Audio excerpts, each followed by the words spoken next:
We begin today the Gemara on Daf Kuf Yudaled Amud Aleph, second line from the top of the Yamud. The Gemara continues from what we had before in the Mishnah regarding a person that owes money and you come and take a mashkin from him. This is talking about a mashkin that's collected from this person later on when he doesn't have what to pay. And there was a machlokes in the Mishnah between the Tanna Kama and Rav Shimon ben Gamliel. The Tanna Kama says that the mashkin that you take from him, so he always has to give it back at night in order to be used when if it's a pillow and so on. And besides that, the Tanna Kama holds that you could never take this mashkin and sell it forever. Meaning, if you have something which the person needs, k'dei chayav, he needs it to live, so you have to always leave him a bed, 2 beds actually, it said. You have to leave him things that he has to be able to live with. And you can't take this mashkin from him and sell it forever. But Rav Shimon ben Gamliel, though, disagrees. Rav Shimon ben Gamliel says, after 30 days, if he doesn't pay the loan, you can take everything from him. You don't have to leave anything. You can take whatever he has, and you can sell it to get paid, for you to get your loan paid up. That was the machlokes in the Mishnah. The Gemara says, the Shaila was asked, Mao sheyisadru b'balchayv.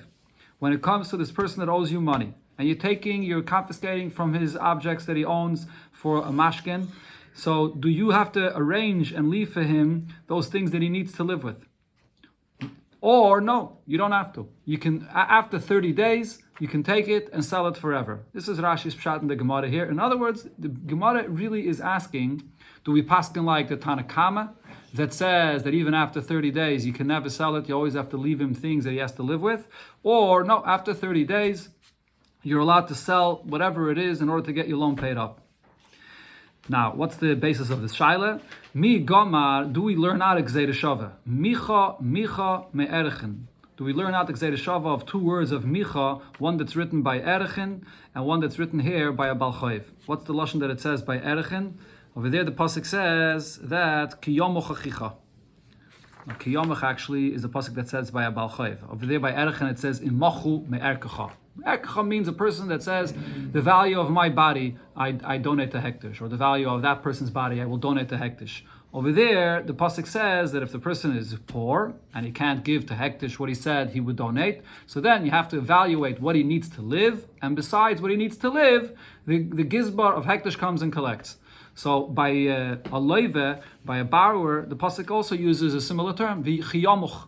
So do we learn out Gzeira Shava of these 2 expressions of yamuch, which means to be poor, that just like there by Erechen, you evaluate what he needs and leave it for him? The same thing is benegay to a Balchayv. When you take a mashkin, you always have to leave him what to live with. Or no, after 30 days, you can sell it because we don't learn out this Gzeira Shava. Every Gzeira Shava, it's a halacha l'moshe misina, it's a Kabbalah. So the question is there such a Gzeira Shava or not?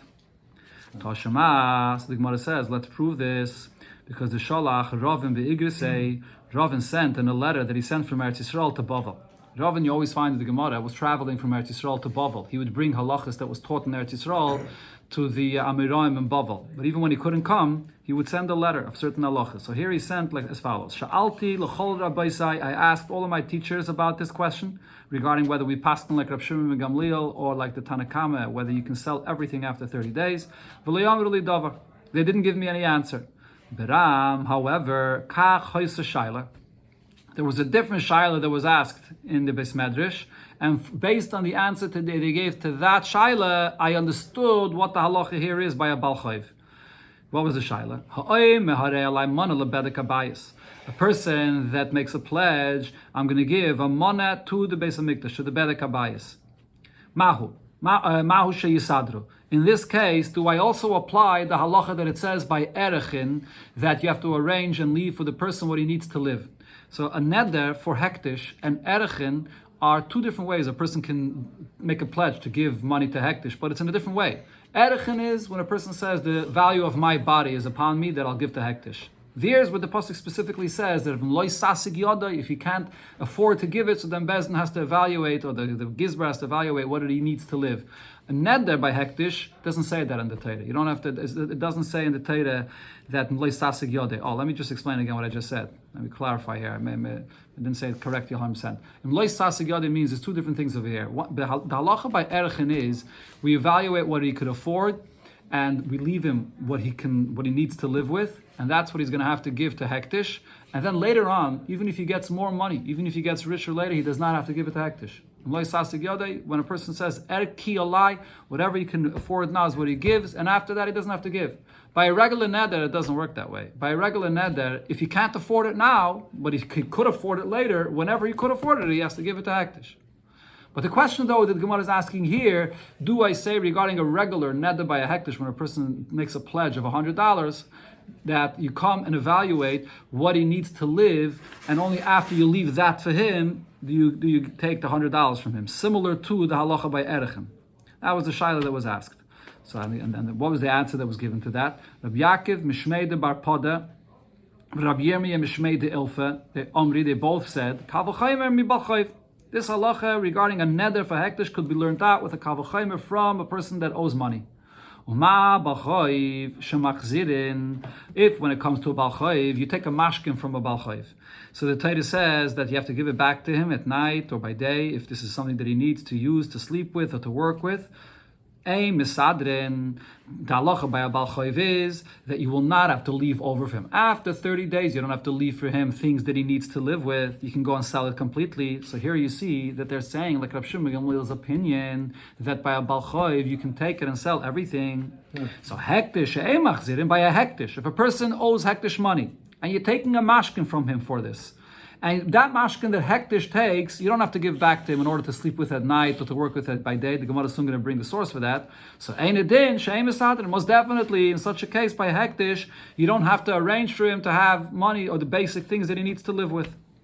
So in the way they gave the answer over here to this question of neder by hektish, you understand that they held, like Rav Shimon Gamliel, that when it comes to a balchayv, you after 30 days you can sell everything. You don't have to leave him anything to live with. That was what these Amiraim said. Rabbi Yochanan regarding the halacha of a neder by hektish paskin differently. He said neder be'erkech haksiv.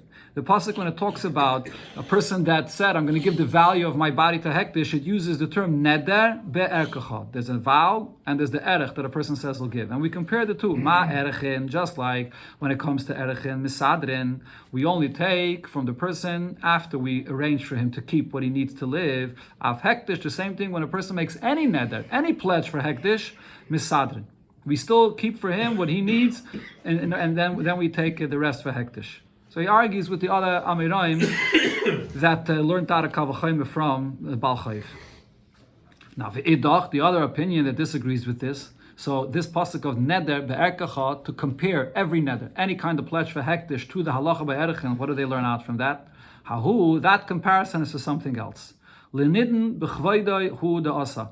It's coming to say that when it comes to any pledge a person makes, you have to follow kvoide. The term kvoide here means you have to see the importance of that limb that a person said that he's going to give to hektish.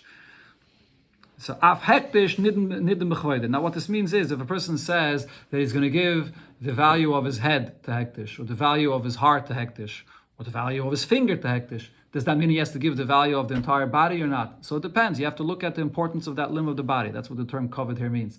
If it's a limb that a person can't live without it, so then that means that he has to give the value of the entire body. If it's a limb that he could live without it, so then you don't. So just like that halacha applies when a person uses the term erechin, it's the same thing also by any neder that a person says, that you have to look at whether it's a ever shanasham betluyaba or not. Whether the person's life depends on that aver or not. It's learned out, Rashi brings it, it's learned out from the lashon of the pasuk that it says by erechin, erkechon nefashes. The term nefashes means if it's something but your nefesh, your life depends on it, then you have to give the value of the entire person. The Gemara asks, going back to the halacha of the balchayv, the yisadru bebalchayv kavachayim me'erechin. According to Rabbi Yochanan, by a balchayv, why wouldn't we say that you do have to leave him? Even after 30 days, you have to leave him to have things that he has to live with, and you can make him kavachayim from the halacha the way it is by erechin. If when it comes to erechin, so over there you don't give him back the mashkin that Bezin takes from him, or the hektish takes from him, to live with it at night and by day that he needs.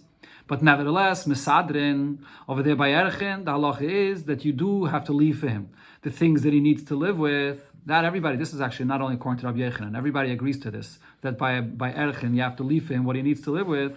Bal Choiv shemachzirin, by a Bal Choiv, and this everyone also agrees with. This is clearly in the pasuk that a mashkin you take by a Bal Choiv, you have to give it back to him to use by day or by night. Ein edin shemesadrin. So definitely we see that Torah is more concerned about this borrower, that he should have it when he needs it. For sure, you shouldn't be allowed after 30 days to sell everything and not to leave him what he needs to live with.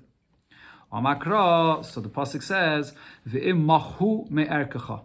Machu means if he is poor, then you have to leave for him what he needs to live. That's what it says by erchen. So we learn out from the word hu v'loy bal chayv. This is a specific thing that applies only by erchen, but not by a bal chayv. This is all explaining the opinion of Rab Shimon Gamliel that says that by a bal chayv, after 30 days you can sell everything. So that's the exclusion from the word hu. Now, according to the other opinion, according to Rashi, this goes on the Tanakama of the Mishnah that said that even after 30 days, you cannot sell everything. You have to leave him 2 beds or whatever it is he needs to live with. This extra word of who, what does it come to teach me? Machu means that this whole halacha, that you have to leave him what he needs and you don't collect more from him, and then after that, he doesn't have to pay more. That's only if he was poor from the beginning until the end. If he's poor the entire time, so then he doesn't have to give more. But if at the time when he pledged he was poor, and then when the gabbai comes to evaluate him, now he became rich, you're not going to say, at a time when he made the neder, then he was poor. But now if he became rich, you have to look at his condition now, and he's going to have to pay the entire pledge that he made according to the level of richness that he's on now. That's what the term who is teaching me. Frag the Gemara. Now this is the shayla that's based only on Rabbi Yechanan's shitta. V'yachziru behektish kavachayim bibalchoiv by hektish. When the hektish takes a mashkin of a person for a pledge that he made to hektish, the halacha should be that you should have to give him back that mashkin to use by day or by night whenever he needs it, and you should learn this out with a kavachayim from a balchayv. Before the Gemara said simply that by hektish you don't give him back a mashkin to use. But why not? We should make the following kavachayim. If when it comes to a balchayv that we don't arrange for him the things that he needs to live for, machzirim, but nevertheless by a balchayv, the Torah says that you give it back to him when he needs to use it. So again, this is a kavachayim according to Rab Shimon Gamliel's opinion. That we're not misader for him. You can, after 30 days you can sell whatever it is, but nevertheless everybody agrees that you have to give him back to use it when he needs it by day or by night. Hektish shemisader, and according to Rabbi Yechanan, when it comes to hektish, you compare every hektish to erchen that you have to leave for him what he needs to live. Definitely we should be lenient with the person to give it back to him to use what he needs by day or by night. Answers the Gemara, no, Omakra, the pasuk by Abal Chayv, where it says that you give back a mashkin for the person to use, the pasuk says, V'shachav b'salmasai uberacheka, that you'll allow the borrower to sleep with his garment that he needs for the night, and he'll bless you for this. So this is the lashon that it says dafka by this person that uberacheka, that'll bench you. One second, let me just see if I'm reading the pasuk right. Yeah, that's what it says there in the pasuk. Now, yotza hektish, this expression of the pasuk here by Abal Chayv excludes hektish she'ein tzarich bracha. By hektish doesn't need any bracha. So because it says the lashon of beracheka over there, b'negei to Abal Chayv, since hektish doesn't need any bracha, so it doesn't apply to hektish. In fact, the Gemara, huh? Yeah, I understand. But that's the lashon that the Gemara says here. Yeah. But the Gemara asks him this, is it not the case that hektish needs a bracha? V'haksiv, the pasuk says, v'achalta v'savata uverachta v'gaime. You eat, you're satisfied, and you bench the Eibishter. So you see that hektish does need a bracha. You bench the Eibishter for the food that you eat.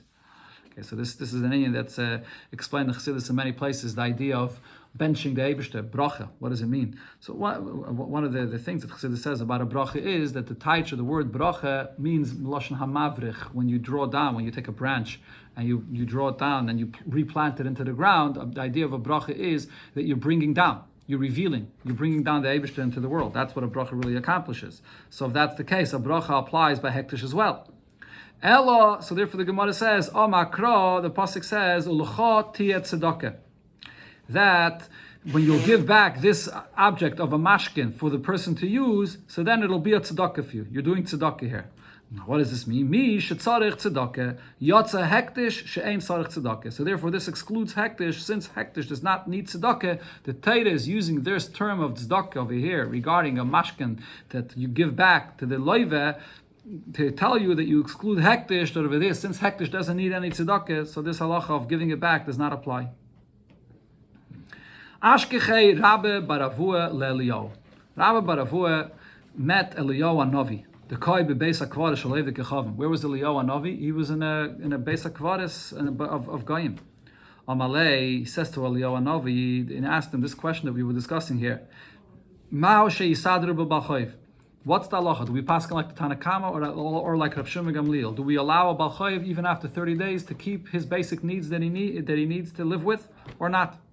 Amalei Gomar Micha Me'erchen. Eliyahu Hanavi answered that we paskin that like the Tanakama that we learn out Gzeira Shavah from Erchen. Gabi Erchen kse ve'imachu me'erkecha. Gabi balchayv kse v'chiyamoch achicha. So we compare to say that you have to leave for the person the basic things that he needs, just like by Erchen. There's an interesting discussion here in the Achrayim about this Gemara. How are we asking Eliyahu Hanavi a shayla? The Gemara says in other places, Torah leba shamayimi, and even if Eliyahu Hanavi would come and paskin, you can't listen to him. So one of the answers that's given over, there's two answers given here. One answer is that Eliyahu Hanavi, you can't paskin like what he says if he says benavua, but if he's giving a reason, a Gzeira Shavah, so then when he's giving a reason, we have to follow the reason he says. It's not stam saying benavua or stam. Another answer is, if Eliyahu Hanavi appears to you like a malach and he speaks to you as a malach, then you can't take an answer from him because that's Torah leba shamayim. But when Eliyahu Hanavi appears melubish in a guf, like it is over here, Rabbi Baravua encountered him, he was in a guf, as we'll see from a continuation of the Gemara. So then, in such a case, he's no different than any other yid that tells you a halacha that you can listen to him. Another halacha he asked Eliyahu Hanavi, minayin la'orum shelo yitrim. How do I know a person that's not dressed cannot separate truma? And Rashi says the reason is when you separate truma, it's just like every other mitzvah that you have to make a bracha. And if you're not dressed, you can't make a bracha. Can't say the Eibish's name. The reason why it brings this example of truma, even though it applies to all mitzvahs, is because there's a mishnah in Masechta Trumas that brings up this in halacha.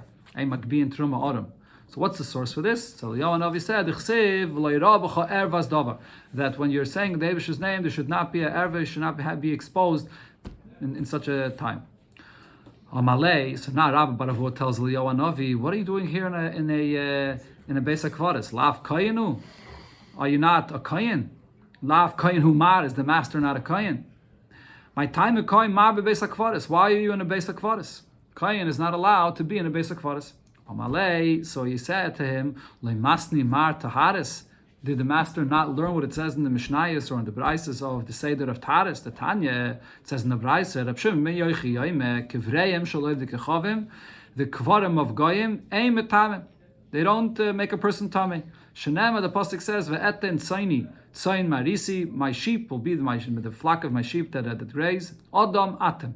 That you, Yidden, are compared to an Adam, are human beings. Atem Kruyim Adam, Yidden are referred to on the level of Adam, and therefore the Tumeh of a mace applies to them. Kruyim Adam. But Goyim are not on this level of Adam. The term Adam, the Gemara says in other places, means Adam el Elyon, means whatever the term Adam means, it's only a level that Yidden are on, and the Tumeh is shaykh by a Yid, but not by a Goy. But it actually does say about this here, the Rishonim bring that this whole idea that there's no Tumah by a Goy is only the Tumah of oil. That if you're under the tent, under a roof or covering with a mace, a goy, so over there the tumas oil does not apply by a goy. But the tumah of mago masa, when you touch a dead body, that or carry, that does apply even by a goy as well. And over here, Eliyahu Hanavi was sure that he's not touching anything, and there was no oil, and there was an oil there. There was an issue of a tumah of oil, but that he said is not a problem. Because it's the tumah of oil by a tumas mace, that does not apply by a guy. So Akupanim, Eliyahu Hanavi was wondering why Rabbi Baravua is asking him this question. You don't know this halacha, that there's no issue of tumas oil by a guy. So Rabbi Baravua answers him, Amalei Barbal Metzia. Even with 4 of this darim of Shisha Sidri Mishnah, I can't fully learn it properly. The 4 are Moyed, Noshim, Nezikin, and Kochim, as Rashi brings over here. Those are the 4 that he says that he's trying to learn and he can't learn it properly. B'shita Metzina, you expect me to know all 6, which includes even Zrayim and Taris. Now, as Rashi explains, the reason why he's saying that he dafka learned these four and not Zraim and Taris is because Zraim refers to all the halachas of the mitzvahs regarding the land, which is only in Eretz Yisrael. And Rabbi Baravua was in Bavel, so therefore he didn't learn Zraim since it wasn't relevant for them in the time in Bavel. And Taris as well, because they don't have to go into the Beis HaMikdash. So all the halachas of Tumah and Tara don't apply today, so he didn't learn Seder Taris either. Interesting, Rashi though says that Kochim, so then why did he learn Kochim if that doesn't apply today? So Rashi says, because it says in the Gemara that Talmidei Chachamim that are Isaac in the halachas of Kochim, wherever they are, Maila Alein HaKosov, as if they bring a carbon today in the Beis HaMikdash. So Kochim he did learn. What's Zraim and Taris, he didn't have time to learn. Amalei V'amai, so Yohan Novi asked Rabbi Baravu, but why aren't you learning this as well? Amalei D'chikeli Milse, I don't have time. He has to make a parnasa, he has to make a livelihood, and he doesn't have time to learn these two zdanim. So Leon Novi saw he's so pressed with time, so he lifted up Rabbi Baravua and he brought him into Gan Eden. Amalei, and he says, Leon Novi says to him, Pshoit glimoch, take off your outer garment, and Safi shakal mahani tarfi, and now fill your garment with these leaves over here from Gan Eden. Safa shakal, so he filled it up, he took and he filled up his garment with the leaves of Gan Eden. Ki Avenofik, when he was about to leave Gan Eden with these leaves that he took from Gan Eden, Shamar de Ka'amar, he heard a voice that was saying, Man ka'achol la'alme, who is taking and is eating from his portion of Gan Eden, now he's taking it with him into this world, and then he's taking away his portion of Gan Eden. Rabbi Baravu, like what Rabbi Baravu is doing here. So after he heard this, that he's taking his portion from Gan Eden away, Nafatz Shadinu, he shook it out and he threw all the leaves back. And he came back into this world sort of empty-handed. But nevertheless, what happened? He took his garment that he had filled up with these leaves from Gan Eden, Sachad Glime Reiche, and this garment had a very, very, very powerful aroma from the leaves of Gan Eden, and he was able to squeeze out, he was able to have this Reach from Gan Eden, and because of this, Zovne Betreisa Alfa Dinri, he was able to sell it for a value of 12,000 dinri, a lot of money. And now he had the money. What did he do with it? But he didn't want to have any anor from it. That's what the Mefarshim explained here. What he did is, Palginu lechasnevase. He divided the money that he got for his son-in-laws, because he didn't want to have any anor from Gan Eden himself. And he actually didn't even want to leave it for his own. The Marshalir says he didn't want to leave it for his own sons, which are his Yershim, because then it's like he's having anor from it and he's giving it to his Yershim. So instead he just gave it to his son-in-laws, which are not his Yershim. That's the story with Rabbi Baravua and Eliyahu Hanavi. Okay, there's more to this story over here. You have to know what the leaves of Gan Eden are, talking about spiritual things here, and also the connection to the discussions that he had before. And okay, this is Mefarshim speak about this barichas. Upon him here, you see that this is also you have the other Gemara where it speaks about who was it, Chanina ben. They said that he took from Lamaila, and he said he's taking from his portion the world to come, and he gave it back, so on. The smell is usually higher than everything. The Reach, yeah.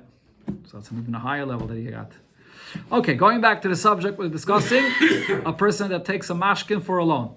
Taner Rabbana, we learned in Abraise, V'im ish ani hu lo yisishka b'avaytai. If the person you took the mashkin from is poor, don't sleep overnight with his mashkin. So from this we learn out, ha'asher, if the person you took the mashkin from is rich, shachiv, you can sleep with it. So the Gemara asks, "My Ka'ama, what is this Brisa saying?" Rashi explains the question the Gemara has is, it sounds like from the Brisa that it's saying that when you take a mashkin, not only you keep the mashkin in your house, you could actually use it. You can sleep with it. But the question is, if that's the case, it would come out to be like ribis, because you're getting paid back and you're also using this mashkin. So Rav Sheshes clarifies, Hachi Ka'ama, this is what the Brisa is saying. If he's poor, don't go to sleep, and you keep his mashkin in your house overnight. But if he's rich, you can keep his mashkin in your house while you're sleeping, but it doesn't mean that you're using his mashkin. Taner Rabbanan, in a Braise, we learned the following: you lend money to your friend, you're not allowed to go yourself and take a mashkin from him. This is the halacha that we learned in the Mishnah before, that when you take a mashkin, it has to be through Bezdin. Then the Braise says, you don't have to return the mashkin to him. And then the Braise says, "Va'over b'chol hashemis halalu." When you're going to be over in all of the lavin or the mitzvah say that the Torah says regarding a mashkin. Rashi here brings, it says hashev tashev leisishka bavoitay agbay hashemesh teshivenu loy.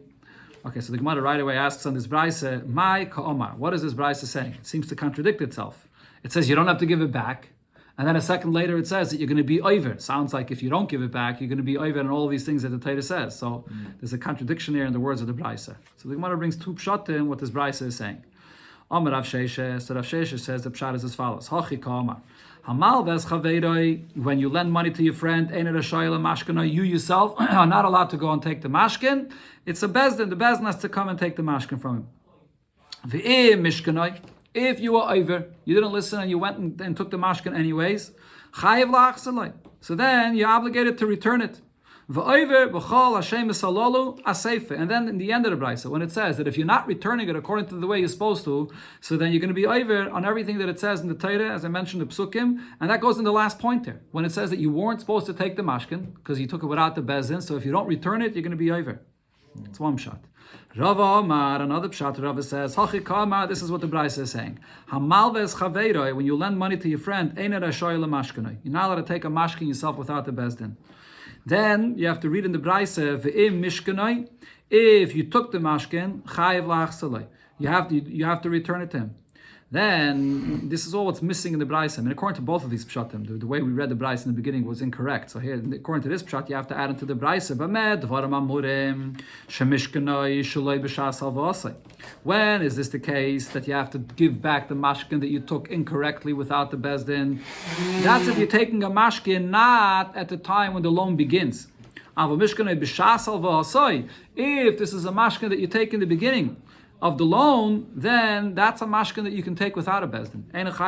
You don't have to give it back. So I mentioned this in the beginning when we learned the Mishnah. There's a difference between a mashkin that you take in the beginning at the time of the loan. That's like a condition. I'm only lending you money if I get a mashkin from you in advance. So then that mashkin, you don't need a bezdin for it. You're allowed to take a mashkin then. And there's actually some Rishonim that say that it applies similar even later on when it comes to the time of payment, if it's with the agreement of the loiva. The loiva says, okay, I'm sorry, I don't have money to pay you, but here, I'll give you a mashkin. In such a case, you can take the mashkin yourself, you don't need the bezdin. And then the continuation of the last thing that the brisa says, V'over b'chol Hashem esalalu. If you don't return the mashkin, you're going to be over on all these surim that the Torah says, areisha. That actually goes back to the first case of the brisa, where it says that if it's a mashkin not at the time of the loan and you're confiscating the mashkin without the agreement of the leva, that then you're not allowed to take it without the bezin. That's what it's going on. But it's not going on the second case. The second case is talking about when a person's taking the mashkin at the beginning, when the loan began. That's a mashkin that you can take even without the bezdin.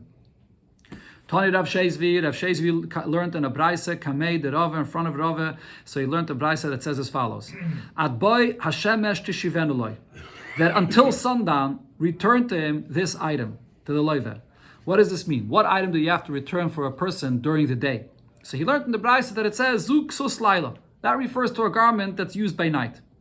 Then the pasuk that says Hashiv tashiv lo yisavoid kiboy hashemesh, return to him this item when it's sundown, that he should have it for the night. What should you return to him that he should have for the night? Zeksus yain. You should return to him the garment that he uses for the daytime. That's the language of the brisa that he taught. So of course he asked him the obvious question here. Omalei the yamame belelia lamali. A garment that he uses by day, what is he needed for at night? Udelelia, and the garment that he uses at night, biyamame, during the day, lamali. What use does he have of this? The brisa seems to be saying the opposite of what the pasuk is saying, is trying to say here. So Amalei, so Rav Shezvi asks Rave, this is the brisa the way I heard it. So you're pointing out that it's not true, but Ismay, so does that mean that I have to erase this brisa altogether? Amalei, so Rav answered him, Loi, you don't have to, but Hachi Kama. This is how you have to read and understand the brisa. Ad by Hashemesh Teshivenu Loi, that until sundown you return to him, Zuk Susyaim. This refers to the garment of the daytime that he needs for by day. Shenitna Lachboil Balayla. Now when the brisa said Ksus Laila, what it meant to say is, this is the garment that you can take as a mashkin by night. That's what it meant to say. Ksus laila, meaning you, the lender, can take it by night, but you have to return it by day. Then when it says Hashav Tashav Lo Yisavoid Kiboya Shemesh, return it to him when it's sundown, that he should be able to use it at night. Zuk Ksus laila. That's the garment that he needs for the night, that he should be able to use it at night. Shanitna Lachbo Bayayim. And then the brisa says Bayayim means to say this is what you, the lender, could use by day. That's the proper way to read this brisa. You don't have to erase this the halacha of this brisa.